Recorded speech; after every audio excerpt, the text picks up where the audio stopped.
एक बार एक आलसी व्यक्ति एक ऋषि के पास गया और बोला, मुनिवर, मैं आलस्य से बहुत परेशान हूँ। आलस्य नाम की बीमारी दिन ब दिन मुझ पर हावी होती जा रही है, लेकिन मैं कुछ नहीं कर सकता।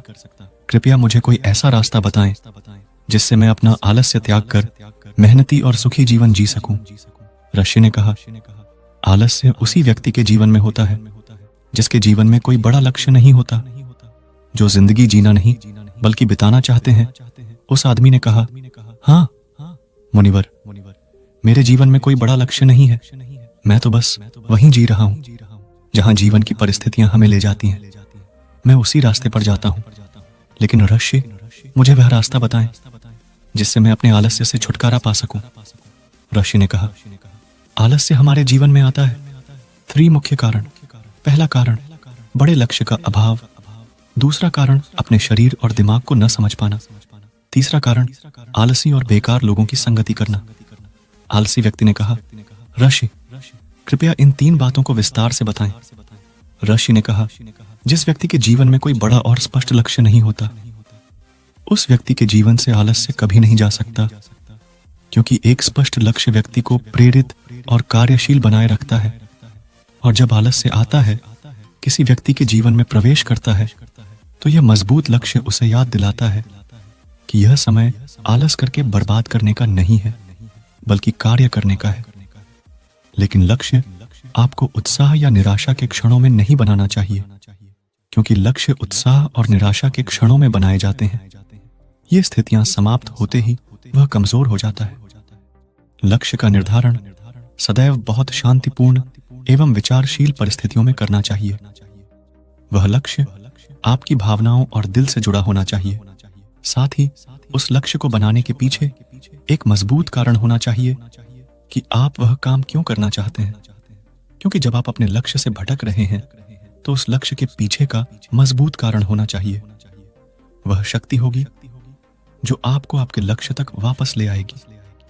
अगर आपका लक्ष्य ऐसा है जिसके बारे में सोचने मात्र से उत्साह और आंखों में आंसू आ जाते हैं, तो आपको चिंता करने की जरूरत नहीं है, क्योंकि तब आपका लक्ष्य आपके आलस्य को खत्म कर देगा।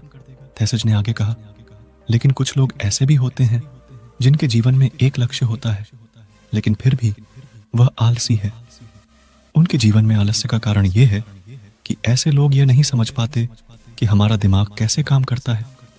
हमारा दिमाग बहुत चालाक है और यह हमेशा हमारे साथ खेलता रहता है।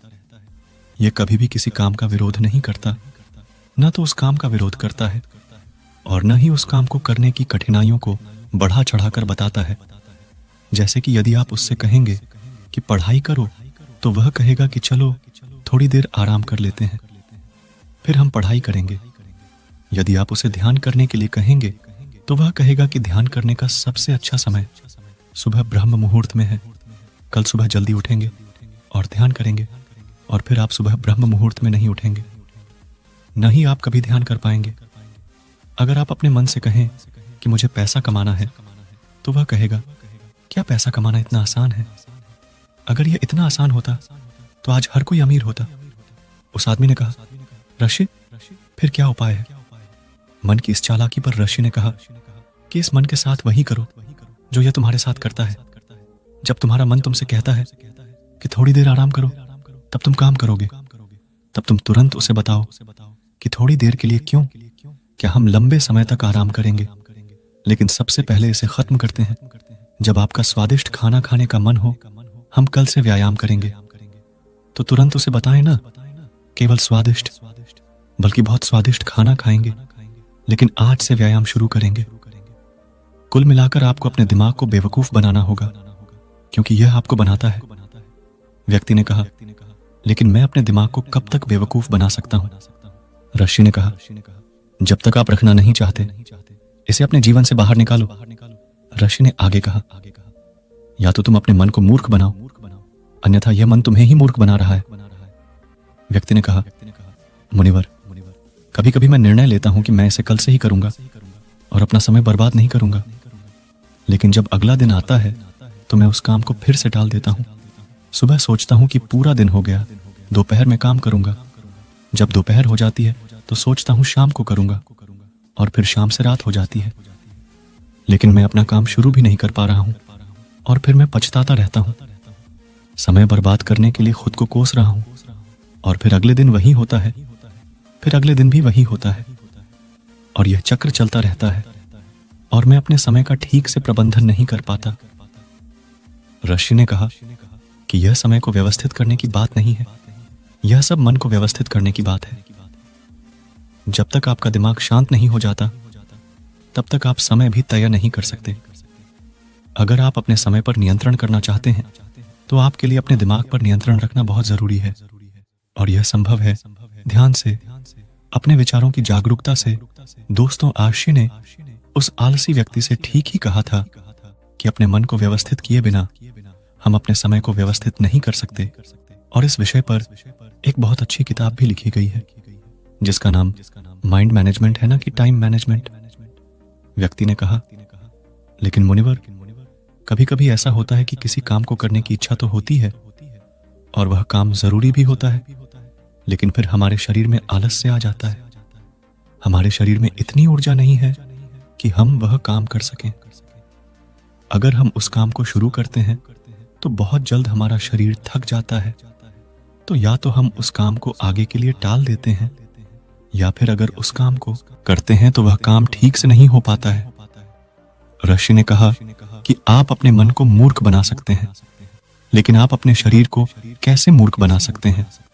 शरीर आपकी ऊर्जा से चलता है और वह ऊर्जा भोजन से आती है। लेकिन यदि आप इस तरह से भोजन करते हैं जिसमें स्वयं की कोई ऊर्जा नहीं है, जिसमें कोई जीवन नहीं है, तो आपके शरीर को ऊर्जा कैसे मिलेगी? आपका शरीर पूरे दिन आलसी रहेगा। ऊर्जा रहित भोजन से हमारा मतलब है कि जो हम केवल स्वाद के लिए खाते हैं, जिसे स्वीकार करने से हमारे शरीर का पूर्ण विकास नहीं हो पाता है। इसलिए आप ऐसा भोजन करें जो आपके शरीर को ऊर्जा से भर दे, आलस्य से नहीं। व्यक्ति ने कहा, मुनिवर, मुझे यह तो समझ आ गया कि किस प्रकार का भोजन हमें आलसी बनाता है, लेकिन अब आप मुझे आलस्य के तीसरे कारण के बारे में बताइए। बुरी संगति हमें कितना आलसी बना सकती है?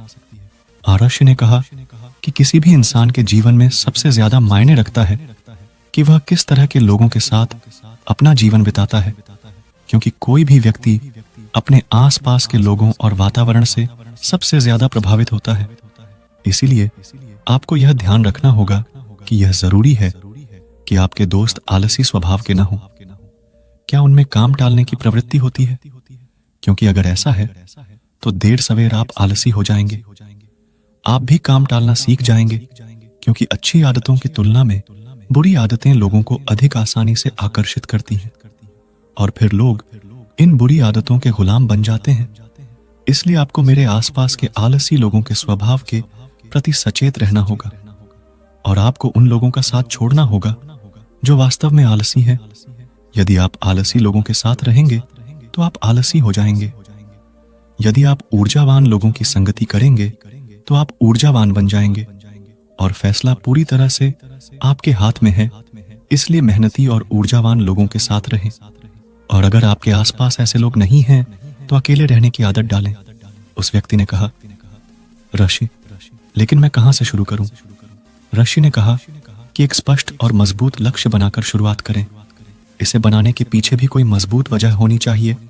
तो अपने दिमाग को धोखा न दें, बल्कि उसे बेवकूफ बनाते रहो, क्योंकि जैसे ही आप उसे बेवकूफ बनाना बंद कर देंगे, यह आपको बेवकूफ बनाना शुरू कर देगा। फिर अपने शरीर का ख्याल रखें कि आप कैसे खाते हैं। हल्का खाना खाने की अधिक कोशिश करें, क्योंकि हमारा शरीर भोजन पचाने में बहुत सारी ऊर्जा बर्बाद कर देता है, जिससे अन्य काम करने के लिए कम ऊर्जा बचती है और तब हमें सुस्ती और कमजोरी महसूस होती है। अपने आहार में आसानी से पचने योग्य और ऊर्जा से भरपूर खाद्य पदार्थों को शामिल करें। फिर अपने सोने और जागने का समय निश्चित कर लें। यह आपको अधिक अनुशासित बनाएगा। अपनी दिनचर्या में व्यायाम और ध्यान के लिए समय निकालें। किसी भी काम को खत्म करने के लिए एक समय भी तय कर लें। इससे आपका मस्तिष्क उतने ही समय तक काम करने के लिए प्रेरित होगा, ताकि आप कोई भी काम समय पर पूरा कर सकें। अब सबसे महत्वपूर्ण बात, कामचोर और आलसी लोगों का साथ छोड़ दें। खुद के साथ समय बिताना शुरू करें। यदि आप इन सभी बातों का पालन करते हैं तो आपके जीवन से आलस्य पूरी तरह से गायब हो जाएगा।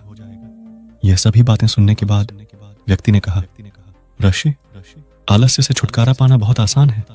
ऋषि ने कहा कि ऐसा लगता है कि यह केवल आपके लिए आसान है। आपका मन, यह मन आपके साथ कैसा व्यवहार करेगा, इसके बारे में आपको जागरूक रहना होगा। और जागरूकता उन लोगों के साथ रहने से आती है जो जागरूक हैं। अकेले रहना या ध्यान करना। उस व्यक्ति ने कहा कि मुझे अपना आलस्य दूर करने का काम अभी और इसी क्षण से शुरू कर देना चाहिए। साधु ने कहा, हाँ, आप सही कह रहे हैं। सही समय का इंतजार करना भी दिमाग की एक चाल है। तो दोस्तों, क्या आप भी सही समय का इंतजार कर रहे हैं, या क्या आप इसे सही समय पर बनाने के लिए दृढ़ हैं? मुझे आशा है कि आप लोगों को यह पोस्ट पसंद आया होगा।